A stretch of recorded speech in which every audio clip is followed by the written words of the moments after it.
ಇದು SS digital channel, Shri ಸುಮಂಗಲಿ digital channel. ನೀವು ನೋಡ್ತಾ ಇದ್ದೀರಿ ಸುದ್ದಿ ಸಮಯ, ಸ್ಥಳೀಯ ಸುದ್ದಿಗಳಿಗಾಗಿ. ಸುದ್ದಿ ಸಮಯದ ಪ್ರಾಯೋಜಕರು Mahalakshmi jewellers, gold hub, main road, Kalaburagi ಮತ್ತು ಅರುಜೀವ Kalaburagi. Welcome to Arujiva. Experience holistic wellness through Ayurveda, naturopathy, yoga, dhyan and satsang. A state-of-the-art gym, serene wellness spaces, a refreshing swimming pool, comfortable accommodations and a sprawling 30-acre green farm provides everything you need for your healing. Come, heal and rediscover yourself. Arujiva, where ancient wisdom meets modern wellness.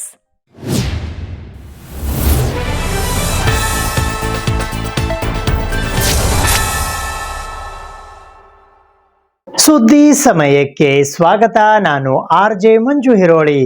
ಚಿಂಚೋಳಿಯನ್ನು ಮುಂದಿನ 1.5 ವರ್ಷದಲ್ಲಿ mini ಪ್ರವಾಸಿ circuit ಮಾಡಲಾಗುವುದು ಎಂದು ಕಲಬುರಗಿ ಜಿಲ್ಲಾ ಉಸ್ತುವಾರಿ ಸಚಿವರಾದ ಪ್ರಿಯಾಂಕ್ ಖರ್ಗೆ ಅವರು ಹೇಳಿದ್ದಾರೆ. ಚಂದ್ರಂಪಳ್ಳಿ ಜಲಾಶಯ, ಗೊಟ್ಟಂಗೊಟ್ಟ, ಎತ್ತಿಪೋತ ಜಲಪಾತ ಸೇರಿದಂತೆ ದಟ್ಟ ಅರಣ್ಯದೊಂದಿಗೆ ವನ್ಯಜೀವಿ ತಾಣವಾಗಿರುವ ಕಲಬುರಗಿ ಜಿಲ್ಲೆಯ ಚಿಂಚೋಳಿಯನ್ನು ಮುಂದಿನ 1.5 ವರ್ಷದಲ್ಲಿ ಮಿನಿ ಪ್ರವಾಸಿ ಸರ್ಕ್ಯೂಟ್ ಮಾಡಲಾಗುವುದು ಎಂದು ರಾಜ್ಯದ ಗ್ರಾಮೀಣಾಭಿವೃದ್ಧಿ ಮತ್ತು ಪಂಚಾಯತ್ ರಾಜ್, ITBT ಹಾಗೂ ಕಲಬುರಗಿ ಜಿಲ್ಲಾ ಉಸ್ತುವಾರಿ ಸಚಿವರಾದ ಪ್ರಿಯಾಂಕ್ ಖರ್ಗೆ ಅವರು ಹೇಳಿದ್ದಾರೆ. ಶನಿವಾರ ಚಿಂಚೋಳಿ ತಾಲೂಕಿನ ಚಂದ್ರಂಪಳ್ಳಿಯಲ್ಲಿ ಅರಣ್ಯ ಜೀಪ್ ಸಫಾರಿ ಹಾಗೂ ಚಂದ್ರಂಪಳ್ಳಿ ಜಲಾಶಯದಲ್ಲಿ ದೋಣಿ ವಿಹಾರ ಉದ್ಘಾಟಿಸಿದ ನಂತರ ಸುದ್ದಿಗಾರರೊಂದಿಗೆ ಮಾತನಾಡಿದ ಅವರು, ಚಿಂಚೋಳಿ ಸುತ್ತಮುತ್ತವಿರುವ 8 ರಿಂದ 10 ಪ್ರವಾಸಿ ತಾಣಗಳನ್ನು ಸರ್ಕ್ಯೂಟ್ ನಲ್ಲಿ ಸೇರಿಸಲಾಗುವುದು. ಪ್ರವಾಸಿಗರು 1 ದಿನದ ಪ್ಯಾಕೇಜ್ ನಡಿ ಇದನ್ನೆಲ್ಲ ವೀಕ್ಷಣೆಗೆ ಅವಕಾಶ ಕಲ್ಪಿಸಲಾಗುವುದು. KSTDCಯಿಂದ ಪ್ಯಾಕೇಜ್ ಟೂರ್ ವ್ಯವಸ್ಥೆ ಸಹ ಜಾರಿಗೆ ತರಲಾಗುವುದು ಎಂದರು. ಚಿಂಚೋಳಿ ಸುತ್ತಮುತ್ತ ಪ್ರಾಕೃತಿಕ ತಾಣಗಳ ಸೌಂದರ್ಯ ಸವೆಯಲು ಪ್ರವಾಸಿಗರಿಗೆ ಪೂರಕವಾಗಿ ಮೂಲ ಸೌಕರ್ಯ ಅಭಿವೃದ್ಧಿ ಪಡಿಸಲಾಗುತ್ತಿದೆ. ಈಗಾಗಲೇ ತೋಟಗಾರಿಕೆ ಇಲಾಖೆಯಿಂದ ಅರಣ್ಯ ಜೀಪ್ ಸಫಾರಿಗೆ 24 ಲಕ್ಷ ವೆಚ್ಚದಲ್ಲಿ 2 ಕ್ಯಾಂಪರ್ ವಾಹನಗಳನ್ನು ಖರೀದಿಸಿ ಸಫಾರಿ ವಾಹನಗಳಾಗಿ ಮಾರ್ಪಡಿಸಲಾಗಿದೆ. 64 ಲಕ್ಷ ರೂಪಾಯಿ ವೆಚ್ಚದಲ್ಲಿ ಸಫಾರಿ ರಸ್ತೆ ಅಭಿವೃದ್ಧಿಪಡಿಸಲಾಗಿದೆ. 43 ಲಕ್ಷ ರೂಪಾಯಿ ವೆಚ್ಚದಲ್ಲಿ ಮೂಲಭೂತ ಸೌಲಭ್ಯಗಳೊಂದಿಗೆ ಗೊಟ್ಟಂಗೊಟ್ಟದಲ್ಲಿ 2 ಹೆಚ್ಚುವರಿ ಟೆಂಟ್ ಹೌಸ್ ನಿರ್ಮಿಸಲಾಗಿದೆ. 14 ಲಕ್ಷ ರೂಪಾಯಿ ವೆಚ್ಚದಲ್ಲಿ ಮನರಂಜನಾ ಚಟುವಟಿಕೆಗಳಿಗಾಗಿ 12 ಆಸನಗಳ ಮೋಟಾರ್ ದೋಣಿ ಮತ್ತು 2 ಪೆಡಲ್ ದೋಣಿಗಳು ಮತ್ತು ಕಯಾಕಗಳನ್ನು ಒದಗಿಸಲಾಗಿದೆ. ಇಲ್ಲಿನ ಪ್ರವಾಸೋದ್ಯಮ ಹೆಚ್ಚಿದಂತೆ ಸ್ಥಳೀಯ ಆರ್ಥಿಕತೆಗೆ ಉತ್ತೇಜನ ದೊರಕುತ್ತದೆ ಮತ್ತು ಸ್ಥಳೀಯರಿಗೆ ಉದ್ಯೋಗ ಅವಕಾಶಗಳು ಹೆಚ್ಚುತ್ತವೆ ಎಂಬ ನಂಬಿಕೆ ನಮ್ಮದು ಎಂದು ಸಚಿವ ಪ್ರಿಯಾಂಕ್ ಖರ್ಗೆ ಹೇಳಿದರು. ಮುಂದಿನ 2 ವರ್ಷದಲ್ಲಿ ಕಲಬುರಗಿ ಜಿಲ್ಲೆಯ ಪ್ರವಾಸೋದ್ಯಮ ಚಿತ್ರಣವೇ ಬದಲಾಗಲಿದ್ದು, ಜಿಲ್ಲೆಯ ಆಹಾರ, ಕಲೆ, ಸಂಸ್ಕೃತಿ, ಪ್ರವಾಸಿ ತಾಣಗಳನ್ನು ಪರಿಚಯಿಸುವ ಮೂಲಕ ಅದನ್ನು ಉಳಿಸಿ ಬೆಳೆಸಲು ನಮ್ಮ ಸರ್ಕಾರ ಬದ್ಧವಾಗಿದೆ ಎಂದು ಸಚಿವ ಪ್ರಿಯಾಂಕ್ ಖರ್ಗೆ ಹೇಳಿದರು. ಪ್ರಸಕ್ತ ವರ್ಷ ಸನ್ನತಿ, ನಾಗಾವಿ, ಮಳಖೇಡ್ ಕೋಟೆ, ಕಾಳಗಿ ಪ್ರವಾಸಿ ತಾಣಗಳಲ್ಲಿ ಮೂಲ ಸೌಕರ್ಯ ಅಭಿವೃದ್ಧಿಪಡಿಸಲಾಗುತ್ತಿದೆ. ಕಲಬುರಗಿ ಕೋಟೆಯಲ್ಲಿನ ನಿವಾಸಿಗಳನ್ನು ಸುಪ್ರೀಂ ಕೋರ್ಟ್ ನಿರ್ದೇಶನದಂತೆ ಬೇರೆಡೆ ಸ್ಥಳಾಂತರಿಸಲಾಗುತ್ತಿದ್ದು, ಮನವೊಲಿಸುವ ಕೆಲಸ ನಡೆದಿದೆ. ಮುಂದಿನ 1 ತಿಂಗಳಲ್ಲಿ ಅದು ಸಹ ಪೂರ್ಣವಾಗಲಿದೆ. ಇದರಿಂದ ಪಾರಂಪರಿಕ ಕೋಟೆ ಮತ್ತೆ ತನ್ನ ಮೆರಗಿನಿಂದ ಪ್ರವಾಸಿಗರನ್ನು ಆಕರ್ಷಿಸಲಿದೆ ಎಂದರು. ಉಪ ಅರಣ್ಯ ಸಂರಕ್ಷಣಾ ಅಧಿಕಾರಿ ಸುಮಿತ್ ಪಾಟೀಲ್ ಮಾತನಾಡಿ, ಚಂದ್ರಂಪಳ್ಳಿ ಜಲಾಶಯದಲ್ಲಿ ಬೋಟಿಂಗ್ ನಡೆಸಲು ಬೇಕಾದ ಎಲ್ಲಾ ಸಿದ್ಧತೆಗಳನ್ನು ಮಾಡಿಕೊಳ್ಳಲಾಗಿದ್ದು, ಪ್ರವಾಸಿಗರ ಸುರಕ್ಷತೆಗೆ ಹೆಚ್ಚಿನ ಒತ್ತು ನೀಡಲಾಗಿದೆ. ಬೋಟ್ ಆಪರೇಟರ್ ಗಳಿಗೆ ಗೋವಾದ national institute of water sports ಸಂಸ್ಥೆಯಿಂದ ವಿಶೇಷ ತರಬೇತಿ ಕೊಡಿಸಲಾಗಿದೆ. ಸ್ಥಳೀಯ 15 ಯುವಕರಿಗೆ ಈಜುವುದು ಸೇರಿದಂತೆ ತುರ್ತು ಸಂದರ್ಭಗಳಲ್ಲಿ ಹೇಗೆ ಕಾರ್ಯನಿರ್ವಹಿಸಬೇಕು ಎಂಬ ಬಗ್ಗೆ ತರಬೇತಿ ನೀಡಲಾಗಿದೆ. ಬೋಟ್ ನಡೆಸಲು ಅಗತ್ಯವಿರುವ ಲೈಸೆನ್ಸ್ ಮತ್ತು ಇನ್ಶೂರೆನ್ಸ್ ಪ್ರಕ್ರಿಯೆಗಳು ಪೂರ್ಣಗೊಂಡಿವೆ. ಲೈಫ್ ಜಾಕೆಟ್ಗಳು ಮತ್ತು ಅಗ್ನಿಶಾಮಕ ಉಪಕರಣಗಳನ್ನು ಪ್ರತಿ ಬೋಟಿನಲ್ಲಿ ಕಡ್ಡಾಯಗೊಳಿಸಲಾಗಿದೆ ಎಂದರು. ಬೋಟ್ ರೈಡಿಂಗ್ಗೆ ಪ್ರತಿ ವ್ಯಕ್ತಿಗೆ 175 ರೂಪಾಯಿ ದರ ನಿಗದಿಪಡಿಸಿದರೆ, ಅರಣ್ಯ ಸುತ್ತುವ ಜೀಪ್ ಸಫಾರಿಗೆ ವಯಸ್ಕರಿಗೆ 450 ಮತ್ತು ಮಕ್ಕಳಿಗೆ 200 ರೂಪಾಯಿ ದರ ಇರಲಿದೆ. ವಿಧಾನ ಪರಿಷತ್ ಶಾಸಕರಾದ ಜಗದೇವ್ ಗುತ್ತೇದಾರ್, KKRTC ಅಧ್ಯಕ್ಷರಾದ ಅರುಣಕುಮಾರ್ ಪಾಟೀಲ್, ಜಿಲ್ಲಾಧಿಕಾರಿ B ಫೌಜಾ ತರನ್ನುಂ, ಕಲಬುರಗಿ ವಲಯದ ಅರಣ್ಯ ಸಂರಕ್ಷಣಾ ಅಧಿಕಾರಿ ಸುನಿಲ್ ಪನ್ವಾರ್, ಜಿಲ್ಲಾ ಪಂಚಾಯತ್ CEO ಭವರ್ ಸಿಂಗ್ ಮೀನಾ, SP ಅಡ್ಡೂರು ಶ್ರೀನಿವಾಸಲು, ಜಂಟಿ ಕೃಷಿ ನಿರ್ದೇಶಕ ಸಮದ್ ಪಟೇಲ್, ಜಂಟಿ ತೋಟಗಾರಿಕೆ ನಿರ್ದೇಶಕ ಸಂತೋಷ್ ಇನಾಮದಾರ್, ವಲಯ ಅರಣ್ಯ ಅಧಿಕಾರಿ ಸಂಜೀವ್ ಕುಮಾರ್ ಚೌಹಾಣ್, ಮುಖಂಡರಾದ ಸುಭಾಷ್ ರಾಠೋಡ್, ಕೈಲಾಶನಾಥ್ ಪಾಟೀಲ್, ದೀಪಕ್ ನಾಗ್ ಪುಣ್ಯಶೆಟ್ಟಿ ಸೇರಿದಂತೆ ಅರಣ್ಯ ಇಲಾಖೆಯ ಇತರೆ ಅಧಿಕಾರಿಗಳು ಈ ಸಂದರ್ಭದಲ್ಲಿ ಉಪಸ್ಥಿತರಿದ್ದರು. ಚಿಂಚೋಳಿ ಹತ್ತಿರದ ಪೋಲಕಪಲ್ಲಿಯಲ್ಲಿ ನವೀಕೃತ ಸಾಲುಮರದ ತಿಮ್ಮಕ್ಕ ವೃಕ್ಷವನವನ್ನು ಕಲಬುರಗಿ ಜಿಲ್ಲಾ ಉಸ್ತುವಾರಿ ಸಚಿವರಾದ ಪ್ರಿಯಾಂಕ್ ಖರ್ಗೆ ಅವರು ಉದ್ಘಾಟಿಸಿದರು. ಕಲಬುರಗಿ ಜಿಲ್ಲಾ ಉಸ್ತುವಾರಿ ಸಚಿವರಾದ ಪ್ರಿಯಾಂಕ್ ಖರ್ಗೆ ಅವರು ಶನಿವಾರ ಚಿಂಚೋಳಿ ಮತಕ್ಷೇತ್ರದ ಶಾಸಕರಾದ ಡಾಕ್ಟರ್ ಅವಿನಾಶ್ ಜಾಧವ್ ಅವರೊಂದಿಗೆ ಚಿಂಚೋಳಿ ಹತ್ತಿರದ ಪೋಲಕಪಲ್ಲಿಯಲ್ಲಿ ನವೀಕೃತ ಸಾಲುಮರದ ತಿಮ್ಮಕ್ಕ ವೃಕ್ಷವನ್ನ ಉದ್ಘಾಟಿಸಿದರು. ನಂತರ ಅಧಿಕಾರಿಗಳೊಂದಿಗೆ ವನದಲ್ಲಿ ಒಂದು ಸುತ್ತು ಹಾಕಿ ವಿವಿಧ ಸಸ್ಯ ರಾಶಿಗಳನ್ನು ವೀಕ್ಷಿಸಿದರು. ಲೋಟಸ್ ಎಕೋಪಾಂಡ್ ಬಳಿ ಫೋಟೋಗೆ ಪೋಸ್ ನೀಡಿದರು. ಇದೇ ಸಂದರ್ಭದಲ್ಲಿ ಅರಣ್ಯ ಇಲಾಖೆಯಿಂದ 2021-22ನೇ ಸಾಲಿನ ಲ್ಯಾಂಡ್ ಬಿಲ್ಡಿಂಗ್ ಯೋಜನೆಯ ಅಡಿಯಲ್ಲಿ 37.50 ಲಕ್ಷ ರೂಪಾಯಿ ವೆಚ್ಚದಲ್ಲಿ ನಿರ್ಮಿಸಲಾಗಿರುವ ಚಿಂಚೋಳಿ ಅರಣ್ಯ ವಲಯದ ಹೊಸ ವಲಯ ಅರಣ್ಯ ಅಧಿಕಾರಿಗಳ ಕಚೇರಿಯ ಕಟ್ಟಡ ಮತ್ತು 2024-25ನೇ ಸಾಲಿನ ಲಿಂಕ್ ಡಾಕ್ಯುಮೆಂಟ್ ಯೋಜನೆಯ ಅಡಿಯಲ್ಲಿ ಚಿಂಚೋಳಿ ಸಾಮಾಜಿಕ ಅರಣ್ಯ ವಲಯದ ಹೊಸ ವಲಯ ಅರಣ್ಯ ಅಧಿಕಾರಿಗಳ ಕಚೇರಿ ಕಟ್ಟಡ ಹಾಗೂ ಉಪವಲಯ ಅರಣ್ಯ ಅಧಿಕಾರಿಗಳ ವಸತಿ ಗೃಹ ಕಟ್ಟಡವನ್ನು ಸಹ ಉದ್ಘಾಟಿಸಲಾಯಿತು. ವಿಧಾನ ಪರಿಷತ್ ಶಾಸಕರಾದ ಜಗದೇವ್ ಗುತ್ತೇದಾರ್, ಕೆಕೆಆರ್ಟಿಸಿ ಅಧ್ಯಕ್ಷರಾದ ಅರುಣಕುಮಾರ್ ಪಾಟೀಲ್, ಜಿಲ್ಲಾಧಿಕಾರಿ ಬಿ ಫೌಜಿಯಾ ತರನ್ನುಂ, ಕಲಬುರಗಿ ವಲಯದ ಅರಣ್ಯ ಸಂರಕ್ಷಣಾ ಅಧಿಕಾರಿ ಸುನಿಲ್ ಪನ್ವಾರ್, ಜಿಲ್ಲಾ ಪಂಚಾಯತ್ ಸಿಇಒ ಭವರ್ ಸಿಂಗ್ ಮೀನಾ, ಎಸ್ಪಿ ಅಡ್ಡೂರು ಶ್ರೀನಿವಾಸಲು, ಡಿಸಿಎಫ್ ಸುಮಿತ್ ಪಾಟೀಲ್, ವಲಯ ಅರಣ್ಯ ಅಧಿಕಾರಿ ಸಂಜೀವ್ ಕುಮಾರ್ ಚೌಹಾಣ್, ಮಾಜಿ ಶಾಸಕರಾದ ಕೈಲಾಸನಾಥ್ ಪಾಟೀಲ್, ಜಿಲ್ಲಾ ಪಂಚಾಯತ್ ಮಾಜಿ ಸದಸ್ಯರಾದ ಸುಭಾಷ್ ರಾಠೋಡ್, ದೀಪಕ್ ನಾಗ್ ಪುಣ್ಯಶೆಟ್ಟಿ ಸೇರಿದಂತೆ ಅರಣ್ಯ ಇಲಾಖೆಯ ಇತರೆ ಅಧಿಕಾರಿಗಳು ಈ ಸಂದರ್ಭದಲ್ಲಿ ಉಪಸ್ಥಿತರಿದ್ದರು. ಸಂಚಾರಿ ಪೊಲೀಸ್ ಇಲಾಖೆಯ ವತಿಯಿಂದ ಭಾರತೀಯ ವೈದ್ಯಕೀಯ ಸಂಘದ ಸಹಯೋಗದಲ್ಲಿ ಹೆಲ್ಮೆಟ್ ಧರಿಸುವ ಮಹತ್ವದ ಕುರಿತು ಜಾಗೃತಿ ಕಾರ್ಯಕ್ರಮ ಹಮ್ಮಿಕೊಳ್ಳಲಾಗಿತ್ತು. ಹೆಲ್ಮೆಟ್ ಅವೇರ್ನೆಸ್ ಕಾರ್ಯಕ್ರಮ ಕಲಬುರಗಿ ನಗರದ ಸರ್ದಾರ್ ವಲ್ಲಭಭಾಯ್ ಪಟೇಲ್ ವೃತ್ತದಲ್ಲಿ ನೆರವೇರಿತು. ಕಲಬುರಗಿ ನಗರ ಸಂಚಾರಿ ಪೊಲೀಸ್ ಇಲಾಖೆ ಹಾಗೂ ಇಂಡಿಯನ್ ಮೆಡಿಕಲ್ ಅಸೋಸಿಯೇಷನ್ ಸಹಯೋಗದೊಂದಿಗೆ ಜನರಿಗೆ ಹೆಲ್ಮೆಟ್ ಧರಿಸುವುದರ ಮಹತ್ವದ ಕುರಿತು ಮನವರಿಕೆ ಮಾಡಲಾಯಿತು. ಡಾಕ್ಟರ್ ಸೋಹೆಲ್ ಸಾಲಿ ಅವರು ತಲೆಗೆ ಪೆಟ್ಟಾಗಿ ಐಸಿಯುನಲ್ಲಿ ಬಂದಾಗ ವೆಂಟಿಲೇಟರ್ ನಲ್ಲಿ ಸಾವು ನೋವಿನ ಹೋರಾಟ, ಅವರ ಕಷ್ಟ ಹೇಳಲಾಗದು. ಅವರ ಮನೆಯವರ ಮತ್ತು ಸಂಬಂಧಿಕರ ಆಕ್ರಂದನ ಅಧಿಕವಾಗಿರುತ್ತದೆ. ಎಲ್ಲವೂ ಬೇರೆಯವರ ಮೇಲೆ ನಿರ್ಭರ ಆಗಬೇಕು. ನಮ್ಮ ಸುರಕ್ಷತೆಗಾಗಿ ಹೆಲ್ಮೆಟ್ ಧರಿಸಬೇಕು. ಪೊಲೀಸರಿಗೆ ಹೆದರಿ ಹಾಕಿಕೊಳ್ಳುವುದು ಬೇಡ. ಸ್ವಯಂ ಪ್ರೇರಣೆಯಿಂದ ಹಾಕಿಕೊಳ್ಳಿ ಎಂದು ಅಲ್ಲಿ ಸೇರಿದ ಜನರಿಗೆ ಹೇಳಿದಾಗ ಎಲ್ಲರೂ ಸಂತೋಷದಿಂದ ಚಪ್ಪಾಳೆ ತಟ್ಟಿದರು. ನ್ಯಾಯವಾದಿ ವೈಜನಾಥ್ ಝಳಕಿ ಅವರು ಕಾನೂನಿನ ಬಗ್ಗೆ ತಿಳಿ ಹೇಳಿದರು. ಚಿಕ್ಕ ಚಿಕ್ಕ ಮಕ್ಕಳು ಅಪಘಾತಕ್ಕೆ ಎಷ್ಟೊಂದು ದಂಡ ಕಟ್ಟಬೇಕಾಗುತ್ತದೆ ಎಂದು ವಿವರವಾಗಿ ಮೋಟಾರು ವಾಹನ ಆಕ್ಟ್ ಹಾಗೂ ನಮ್ಮ ಕರ್ತವ್ಯ ಏನು ಎಂದು ತಿಳಿಸಿಕೊಟ್ಟರು. ಈ ಸಂದರ್ಭದಲ್ಲಿ ಡಿಸಿಪಿ ಪ್ರವೀಣ್ ನಾಯಕ್, ಎಸಿಪಿ ಪ್ರಭು ಡಿಟಿ, ಐಎಂಎ ಅಧ್ಯಕ್ಷರಾದ ಡಾಕ್ಟರ್ ಗುರುಲಿಂಗಪ್ಪ, ಉಪಾಧ್ಯಕ್ಷರಾದ ಡಾಕ್ಟರ್ ವಿಎಸ್ ಕೊಪ್ಪಿಕರ್ ಸೇರಿದಂತೆ ಇತರರು ಉಪಸ್ಥಿತರಿದ್ದರು. ಅದು ಸ್ಥಳವನ್ನು ಅವರೇ ಇಲ್ಲಿ ಚಾಯ್ಸ್ ಮಾಡಿದ್ದಾರೆ. But this is the first place to helmet ಹಾಕೊಳ್ಳಾರ್ದೆ ಓಡಾಡ್ತಾ ಇದ್ದಾರೆ. ಅದನ್ನು ನಾವು ಕಣ್ಮುಂದೆ ನೋಡ್ತಾ ಇದ್ದೀವಿ. ಅದರದ್ದು ಪರಿಣಾಮಗಳು ಹಾಕೊಳ್ಳಾದ್ರೆ ಏನು ಅದು ಅಡ್ವಾಂಟೇಜಸ್ಸು, ಮತ್ತು ನಾವು ಏನು ಫೇಸ್ ಮಾಡ್ತಾ ಇದ್ದೀವಿ ನಿಮ್ಮ ಆಕ್ಸಿಡೆಂಟ್ ಆದ್ಕೊಳ್ಳೋಕ್ಕೆ, ಅಲ್ಲಿ ಹಾಸ್ಪಿಟಲಲ್ಲಿ ಎಷ್ಟು ತೊಂದರೆ ಆಗ್ತಾ ಇದೆ, ಮತ್ತು ಲೈವ್ಲಿಹುಡ್ ಎಲ್ಲನೂ ಹೋಗ್ತಾ ಇದೆ. ಆ ಕಾರಣದಿಂದ ವಿಸ್ತೃತವಾಗಿ ಅದರ ಬಗ್ಗೆ ಒಂದು ನಿಮ್ಗೆ ಏನಾದರೂ ಆಕ್ಸಿಡೆಂಟ್ ಆಗಿ ತಲೆ ಏಟಾದರೆ ನಿಮ್ಮ ಜೀವನನೇ ಹೋಗ್ಯದ ರೀ. ಈಗ ನಾನು ICU ಹೆಡ್, ನಮ್ಮ ಬಸವೇಶ್ವರ ಹಾಸ್ಪಿಟಲ್ ಬಿಗ್ಗೆಸ್ಟ್ ICU ಇನ್ ಕಲಬುರಗಿ. ಈಗ 28 ಬೆಡ್ ICU ನಡೆಸ್ತೀನಿ ನಾನು. ದಿನ ಆಕ್ಸಿಡೆಂಟ್ ಕೇಸ್ ನೋಡ್ತೀನಿ. ವೆನ್ ಪೊಲೀಸ್ ಡಿಪಾರ್ಟ್ಮೆಂಟ್ ಅಪ್ರೋಚ್ ನನಗೆ ಭಾಳ ಖುಷಿ ಆದೆ.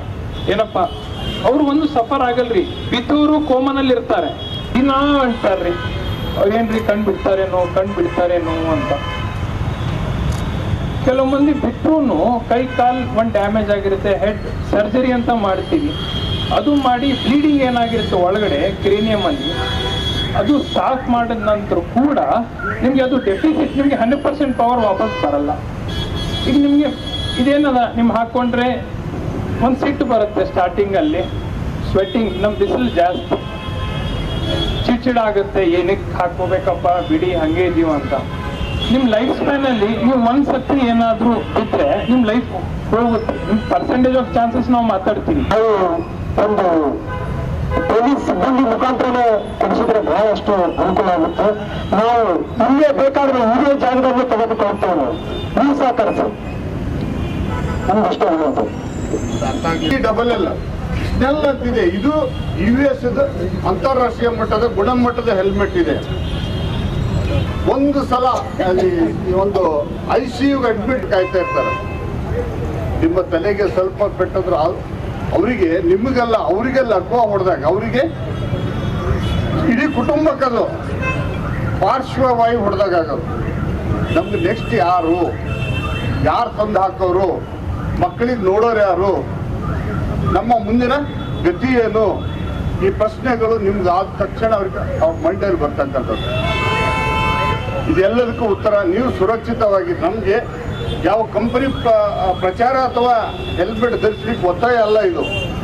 ನಾವು ನಿಮ್ಮ ಕುಟುಂಬದ ಹಿತದೃಷ್ಟಿಯಿಂದ, ನಿಮ್ಮ ಹಿತದೃಷ್ಟಿಯಿಂದ ಈ ಒಂದು ವೈದ್ಯರು ಅವರಿಗೆ ಸಾಕಷ್ಟು ಬಿಜಿ ಇದ್ದಾರೆ, ಅವರು ಪೇಷಂಟ್ಗಳು ಬರ್ತಾ ಇದ್ದಾರೆ ಹಾಸ್ಪಿಟಲ್ಗೆ, ಆದರೂ ಕೂಡ ನಮ್ಮ ಕೋರಿಕೆ ಮೇರೆಗೆ ಇಲ್ಲಿಗೆ ಬಂದು ನಿಮ್ಮ ಒಂದು ತಪ್ಪು ಕಲ್ಪನೆಗಳನ್ನು, ತಪ್ಪು ಗ್ರಹಿಕೆಗಳನ್ನು ಅದನ್ನು ದೂರ ಮಾಡಲಿಕ್ಕೆ ಪ್ರಯತ್ನ ಮಾಡ್ತಾ ಇದ್ದಾರೆ. ಅದಕ್ಕಾಗಿ ಅವರಿಗೆ ಸಪೋರ್ಟಿವ್ ಆಗಿ ನಾವಿಲ್ಲಿ ಬಂದಿದೆ. ನಾನು ವೈದ್ಯನಾಥ್ ಜಾತಿ ವಕೀಲರು. ಈಗಾಗಲೇ ಸಾಹೇಬ್ರು ಹೇಳ್ದಂಗೆ ಈ ಏನು ಕಾರ್ಯ ಮಾಡ್ತಾ ಇದ್ದಾರೆ ಅವರು ಪೊಲೀಸ್ ಇಲಾಖೆಗಾಗಿ ಮಾಡ್ತಾ ಇಲ್ಲ, ಸಮಸ್ತ ಭಾರತೀಯರಿಗಾಗಿ ಮಾಡ್ತಾ ಇದ್ದಾರೆ, ಪ್ರಜೆಗಳಿಗಾಗಿ ಮಾಡ್ತಾ ಇದ್ದಾರೆ. ನಾವೇನು ಮಾಡ್ತೀವಪ್ಪ ಅಂದ್ರೆ ಪ್ರತಿಯೊಂದು ಬ್ಯಾಸಿಗೆಗೆ ಯಾಕೆ ಹೆಲ್ಮೆಟ್ ತಂದರು? ಬಿಸಿಲು ಭಾಳ ಇದೆ. ಈ ಬಿಸಿಲಿನಲ್ಲಿ ಹೆಲ್ಮೆಟ್ ಹಾಕ್ಕೊಂಡು ನಾವು ನಮ್ಮ ಪರಿವಾರ ಸುರಕ್ಷಿತವಾಗಿರೋದು ಬೇಕು, ಅಥವಾ ಈ ಬಿಸಿಲಿನಲ್ಲಿ ನಾವು ಸೊಯಲರ್ ಹತ್ರ ICUನಲ್ಲಿ ಅಡ್ಮಿಟ್ ಆಗಿ ನಮ್ಮ ಪರಿವಾರದವ್ರನ್ನೆಲ್ಲ ಆಸ್ಪತ್ರೆಗೆ ಕೂಡಿಸ್ಬೇಕು, ಅದು ನಾವು ವಿಚಾರ ಮಾಡ್ಕೋಬೇಕು. ಒಂದು ಸಣ್ಣ ದಿಟ್ಟ ಹೆಜ್ಜೆ, ಒಂದು ಸಣ್ಣ ಕಾನೂನು ಪಾಲನೆ ನಾವು ಸುರಕ್ಷಿತವಾಗಿರುವಂತೆ ಮಾಡುತ್ತೆ, ದೇಶದ ಆರ್ಥಿಕ ಭದ್ರತೆ ಕೂಡ ಕಾಪಾಡುತ್ತೆ. ಅವ್ರು ಹೇಳಿದಾಗೆ ಈ ಕಂಪೇರ್ ಟು ಎಲ್ಲ ಹಾಸ್ಪಿಟಲ್ನಲ್ಲಿ ಬಸವೇಶ್ವರ ಹಾಸ್ಪಿಟಲ್ ICU ಚೀಪ್ ಇದೆ, ಆದರೆ ಎಲ್ಲರಿಗೂ ಬಸವೇಶ್ವರ ಹಾಸ್ಪಿಟಲ್ನಲ್ಲಿ ಜಾಗ ಇಲ್ಲ. ಅವರು ಒದ್ದಾಡ್ತಾ ಇದ್ದಾರೆ ಸ್ಥಳ ಕೊಡ್ಲಿಕ್ಕೆ. ಅದಕ್ಕಾಗಿ ನಾನು ತಮ್ಮಲ್ಲಿ ಕೈ ಮುಗಿದು ಕೇಳ್ಕೊತೀನಿ, 15 ವರ್ಷ ಹುಡುಗರ ಬಳಿ 50,000 ರೂಪಾಯಿ ಆಪಲ್ ಮೊಬೈಲ್ ಇದೆ, ಮುದುಕರ ಬಳಿ 50,000 ಆಪಲ್ ಮೊಬೈಲ್ ಇದೆ, ನಮ್ಮ ಅಕ್ಕ ತಂಗಿಯಂದರ ಬಳಿ ಆಪಲ್ ಮೊಬೈಲ್ ಇದೆ. ಆದರೆ 3,000 ರೂಪಾಯಿ ಹೆಲ್ಮೆಟ್ ನಾವು ಪಡಿಬೇಕಾದ್ರೆ ಪೊಲೀಸರಿಗೆ ಪ್ರಶ್ನೆ ಮಾಡ್ತೇವೆ, ಸರ್ಕಾರಕ್ಕೆ ಪ್ರಶ್ನೆ ಮಾಡ್ತೇವೆ. ಇನ್ನೂ ಒಂದು ಹೆಜ್ಜೆ ಮುಂದೆ ಹೋಗಿ ಕೆಲವರು ಲಾಸ್ಟ್ ಟೈಮ್ ಏನು ಹೋಗಿದ್ದಾರೆ ಅಂದರೆ ಈ ಹೆಲ್ಮೆಟ್ ವಿಯರ್ ಮಾಡೋದೇನು ರೂಲ್ಸ್ ತಂದಿದ್ದಾರೆ, ಇದಕ್ಕೆ ಸ್ಟೇ ಮಾಡಬೇಕಂತ ಸ್ಟೇನು ತಗೊಂಡ್ರು. ನಿಜವಾಗಲೂ ಕೂಡ ದುರಂತರ ಇದೆಲ್ಲ ದೊಡ್ಡ ತಪ್ಪು. ನಾವೊಬ್ಬ ಜಾಗೃತ ಭಾರತೀಯರಾಗಿ ಕೇವಲ ಫಂಡಮೆಂಟಲ್ ರೈಟ್ಸ್ ಬಗ್ಗೆ ಹೋರಾಟ ಮಾಡ್ತಿತ್ತು, ಆದರೆ ಫಂಡಮೆಂಟಲ್ ಡ್ಯೂಟೀಸ್ ಬಗ್ಗೆ ಒಬ್ಬರಾದ್ರೂ ವಿಚಾರ ಮಾಡ್ತೇವ? ಡಾಕ್ಟರ್ ಬಾಬಾ ಸಾಹೇಬ್ ಅಂಬೇಡ್ಕರ್ ಅವರು ಸಂವಿಧಾನ ತಂದಿದ್ದಾರೆ ಅಂದರೆ ನಾವು ಫಂಡಮೆಂಟಲ್ ಡ್ಯೂಟೀಸ್ಗೂ ಗೌರವ ಕೊಡಬೇಕು, ಫಂಡಮೆಂಟಲ್ ರೈಟ್ಸ್ಗೂ ಗೌರವ ಕೊಡಬೇಕು. ಕಲಬುರಗಿ ನಗರದ ಎಂಬಿ ನಗರದಲ್ಲಿ ಇರುವ ವ್ಯಕ್ತಿತ್ವ ವಿಕಾಸ ಎಜುಕೇಶನ್ ಸೊಸೈಟಿಯ ಓಕ್ಳಿ ವಿದ್ಯಾಮಂದಿರ ಕಲಬುರಗಿಯ ಮಂಗಳದೀಪ ಬೆಳ್ಳಿ ಮಂಟಪದಲ್ಲಿ ವಿಕಾಸ್ ಇಂಗ್ಲಿಷ್ ಮೀಡಿಯಂ ಸ್ಕೂಲಿನ ಕಿಂಡರ್ ಗಾರ್ಡನ್ ವಿದ್ಯಾರ್ಥಿಗಳ ಗ್ರಾಜ್ಯುಯೇಷನ್ ಸಮಾರಂಭ ಜರುಗಿತು. ಕಲಬುರಗಿ ನಗರದ ಎಂಬಿ ನಗರದಲ್ಲಿ ಇರುವ ವ್ಯಕ್ತಿತ್ವ ವಿಕಾಸ ಎಜುಕೇಶನ್ ಸೊಸೈಟಿ ಓಕ್ಳಿ ವಿದ್ಯಾಮಂದಿರದ ಮಂಗಳದೀಪ ಬೆಳ್ಳಿ ಮಂಟಪದಲ್ಲಿ ವಿಕಾಸ್ ಇಂಗ್ಲಿಷ್ ಮೀಡಿಯಂ ಸ್ಕೂಲ್ನ ಕಿಂಡರ್ ಗಾರ್ಡನ್ ವಿದ್ಯಾರ್ಥಿಗಳ ಗ್ರಾಜ್ಯುಯೇಷನ್ ಸಮಾರಂಭ ವಿಜೃಂಭಣೆಯಿಂದ ನಡೆಯಿತು. ಕಲಬುರಗಿ ನಗರದ ಎಂಬಿ ನಗರದಲ್ಲಿ ಇರುವ ವ್ಯಕ್ತಿತ್ವ ವಿಕಾಸ ಎಜುಕೇಶನ್ ಸೊಸೈಟಿ ಓಕ್ಳಿ ವಿದ್ಯಾಮಂದಿರದ ಮಂಗಳದೀಪ ಬೆಳ್ಳಿ ಮಂಟಪದಲ್ಲಿ ಆಯೋಜಿಸಲಾಗಿದ್ದ ಗ್ರಾಜ್ಯುಯೇಷನ್ ಸಮಾರಂಭಕ್ಕೆ ಆಸ್ಥಾ ಮಹಿಳಾ ಸೌಹಾರ್ದ ಪತ್ತಿನ ಸಹಕಾರಿ ಸಂಘದ ಅಧ್ಯಕ್ಷರಾದ ಸಾವಿತ್ರಿ ಎಸ್ ಕುಳಗೇರಿ ಹಾಗೂ ವ್ಯಕ್ತಿತ್ವ ವಿಕಾಸ ಎಜುಕೇಶನ್ ಸೊಸೈಟಿಯ ಪ್ರಧಾನ ಕಾರ್ಯದರ್ಶಿಗಳಾದ ಜಯರಾಜ್ ಬಿ ಪಾಟೀಲ್ ಓಕಳಿ ಹಾಗೂ ವೇದಿಕೆಯ ಮೇಲಿರುವ ಗಣ್ಯರು ವಿದ್ಯಾರ್ಥಿಗಳು ಜ್ಯೋತಿ ಬೆಳಗಿಸುವ ಮೂಲಕ ಚಾಲನೆ ನೀಡಿದರು. ಈ ಕಾರ್ಯಕ್ರಮಕ್ಕೂ ಮೊದಲು ಗಣ್ಯರು ದಿವಂಗತ ಬಿಬಿ ಪಾಟೀಲ್ ಓಕ್ಳಿ ಅವರ ಪ್ರೇರಣಾ ಸ್ಥಳಕ್ಕೆ ಪೂಜೆ ಸಲ್ಲಿಸಿದರು. ನಂತರ ವಿಕಾಸ್ ಆಂಗ್ಲ ಮಾಧ್ಯಮ ಶಾಲೆಯ ಯುಕೆಜಿ ಮಕ್ಕಳ ಗ್ರಾಜ್ಯುಯೇಷನ್ ಡೇ ವಿಭಿನ್ನವಾಗಿ ನಡೆಯಿತು. ಪುಟಾಣಿಗಳೆಲ್ಲ ಗ್ರಾಜ್ಯುಯೇಷನ್ ಉಡುಗೆಯ ಗೌನ್ ತೊಟ್ಟು ಮಿಂಚಿದರು. ಮನೋರಂಜನಾ ಕಾರ್ಯಕ್ರಮಗಳನ್ನು ನೀಡುವ ಮೂಲಕ ನೆರೆದವರ ಹಾಗೂ ಪಾಲಕರ ಮೆಚ್ಚುಗೆಗೆ ಪಾತ್ರರಾದರು. ಈ ಸಂದರ್ಭದಲ್ಲಿ ವ್ಯಕ್ತಿತ್ವ ವಿಕಾಸ ಎಜುಕೇಶನ್ ಸೊಸೈಟಿಯ ಆಡಳಿತ ಅಧಿಕಾರಿಗಳಾದ ಕವಿತಾ ಜೆ ಪಾಟೀಲ್ ಓಕಳಿ, ಮೇಘನಾ ವಿ ಪಾಟೀಲ್ ಓಕಳಿ ಉಪಸ್ಥಿತರಿದ್ದರು. ನಂತರ ವಿಕಾಸ್ ಇಂಗ್ಲಿಷ್ ಮೀಡಿಯಂ ಸ್ಕೂಲ್ ಮುಖ್ಯ ಶಿಕ್ಷಕಿ ರೇಣುಕಾ ಕಿಣಗಿ ಅವರು ಕಿಂಡರ್ ಗಾರ್ಡನ್ ವಿದ್ಯಾರ್ಥಿಗಳಿಗೆ ಒಳ್ಳೆಯ ಪ್ರಜೆಯಾಗಿ ಸಮಾಜಕ್ಕೆ ಮಾದರಿ ವ್ಯಕ್ತಿಯಾಗುವೆನೆಂಬ ಪ್ರತಿಜ್ಞೆಯನ್ನ ಬೋಧಿಸಿದರು. ಅತಿಥಿಗಳು ಎಲ್ಲ ಮಕ್ಕಳ ಪ್ರತಿಭೆ ಗುರುತಿಸಿ ವಿದ್ಯಾರ್ಥಿಗಳಿಗೆ ಪ್ರಶಸ್ತಿ, ಪ್ರಮಾಣ ಪತ್ರ ಹಾಗೂ ಮೆಡಲ್ ನೀಡಿ ಸ್ಟಾರ್ ಗೌರವ ನೀಡಿ ಪುರಸ್ಕರಿಸಿದರು. ಮಕ್ಕಳ ಪ್ರತಿಭೆ ಮತ್ತು ಉತ್ಸಾಹ ಕಾರ್ಯಕ್ರಮಕ್ಕೆ ವಿಶೇಷ ಮೆರುಗು ನೀಡಿತು. ಈ ಕಾರ್ಯಕ್ರಮದ ಮುಖ್ಯ ಅತಿಥಿ ಸ್ಥಾನ ವಹಿಸಿದ್ದ ಸಾವಿತ್ರಿ ಎಸ್ ಕುಳಗೇರಿ ಅವರು ಮಾತನಾಡಿ, ಮಕ್ಕಳಿಗೆ ತಾಯಿ ಮೊದಲ ಗುರುವಾಗಿದ್ದು ಶಿಕ್ಷಕರು ಎರಡನೇ ತಾಯಿಯಂತಿದ್ದಾರೆ. ಮಕ್ಕಳ ಜೀವನದಲ್ಲಿ ಪೋಷಕರು ಹಾಗೂ ಶಿಕ್ಷಕರ ಪಾತ್ರ ಅತ್ಯಂತ ಮಹತ್ವದ್ದಾಗಿದೆ ಎಂದು ಹೇಳಿದರು. ಈ ಕಾರ್ಯಕ್ರಮದ ಅಧ್ಯಕ್ಷತೆಯನ್ನು ವ್ಯಕ್ತಿತ್ವ ವಿಕಾಸ ಎಜುಕೇಶನ್ ಸೊಸೈಟಿಯ ಪ್ರಧಾನ ಕಾರ್ಯದರ್ಶಿಗಳಾದ ಜಯರಾಜ್ ಬಿ ಪಾಟೀಲ್ ಓಕಳಿ ವಹಿಸಿದ್ದರು. ವಿದ್ಯಾರ್ಥಿಗಳಾದ ಅರ್ಪಿತಾ ಮತ್ತು ಶ್ರೀನಿಧಿ ಕಾರ್ಯಕ್ರಮ ನಿರೂಪಿಸಿದರು. ವಿದ್ಯಾರ್ಥಿ ಆಯುಷ್ ಸ್ವಾಗತ ಭಾಷಣ ಮಾಡಿ ವೇದಿಕೆಯ ಮೇಲಿರುವ ಗಣ್ಯರನ್ನು ಸ್ವಾಗತಿಸಿದರು.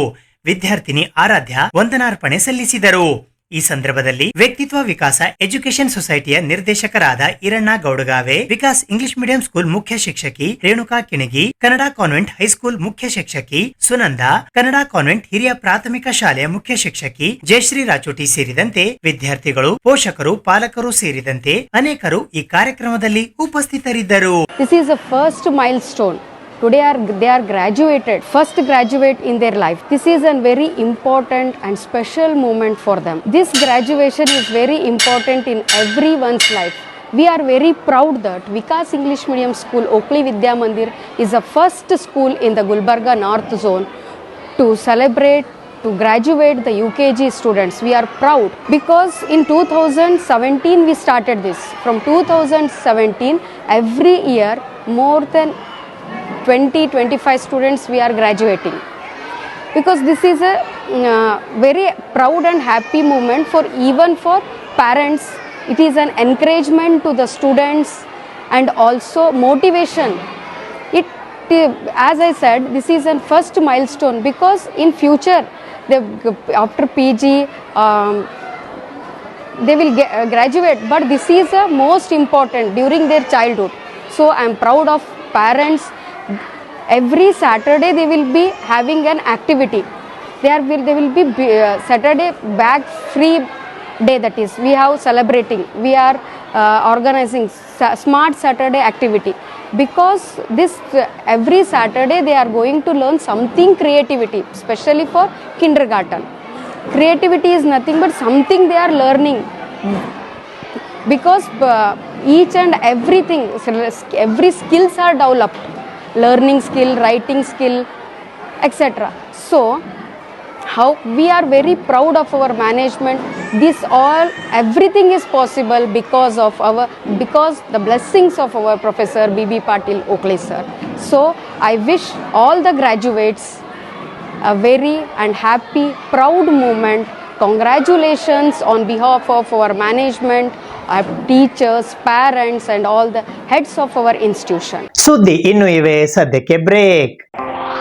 ಇದು SS ಡಿಜಿಟಲ್ ಚಾನಲ್, ಶ್ರೀ ಸುಮಂಗಲಿ ಡಿಜಿಟಲ್ ಚಾನಲ್. ನೀವು ನೋಡ್ತಾ ಇದ್ದೀರಿ ಸುದ್ದಿ ಸಮಯ, ಸ್ಥಳೀಯ ಸುದ್ದಿಗಳಿಗಾಗಿ. ಸುದ್ದಿ ಸಮಯದ ಪ್ರಾಯೋಜಕರು Mahalakshmi jewellers, gold hub, main road, Kalaburagi ಮತ್ತು ಅರುಜೀವ Kalaburagi. Welcome to Arujiva. Experience holistic wellness through Ayurveda, naturopathy, yoga, dhyan, and satsang. A state-of-the-art gym, serene wellness spaces, a refreshing swimming pool, comfortable accommodations, and a sprawling 30-acre green farm provides everything you need for your healing. Come, heal, and rediscover yourself.